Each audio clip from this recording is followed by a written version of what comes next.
Hello again, and thank you for taking a moment with Mel.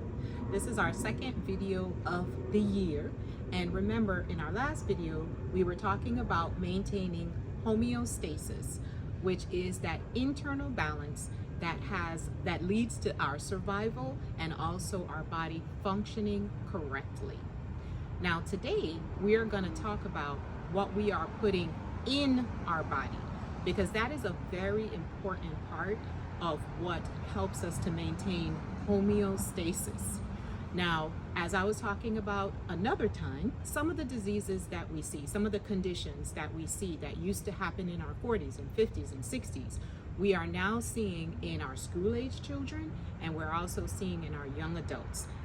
Diseases like hypertension and type 2 diabetes used to show up later in life, and we are seeing them now showing up younger and younger. So what are we putting in our bodies? One trick, not even a trick, one thing that we want to do going forward this year is we need to eat more from the perimeter of the grocery store. We need to eat on the outside of the grocery store. Our fruits, our vegetables, our fresh meats.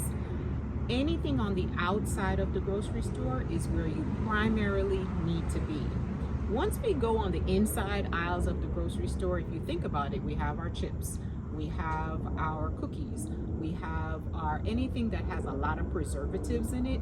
You really don't want that to be the major thing that you're eating. A lot of times when I go to the grocery store, I look in the carts, especially with the people that have children, and I see a lot of times a lot of sodas, a lot of juices with colorings, a lot of cookies, a lot of chips. And as the year goes along, I want us to think about decreasing the snacks that we have from the cookies and the chips, and just more doing the snacks that are from the outside perimeter of the grocery store. Your fruits, your vegetables, your nuts. So one of the intentions that we are going to have this year is eating from the outside perimeter of the grocery stores and decreasing going to the inside aisles. And if you start in January and every month you have one less thing that you purchase from the inside aisles, by the time we get to October and November, we will be in that way of knowing that all of our groceries are going to come from the outside perimeter of the grocery store.